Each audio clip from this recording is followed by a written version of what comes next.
2 creepy unexplained sounds that send chills down your spine, part 2. Number 1. UVB-76. UVB-76 is a shortwave radio station that broadcasts frequencies across Russian territories.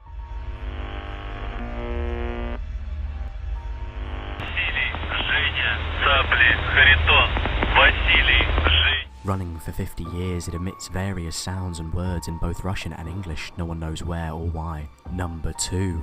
Forest Cries. Uploaded in 2017, it shows a snowy forest area with what sounds like an animal cry, but which animal is unknown.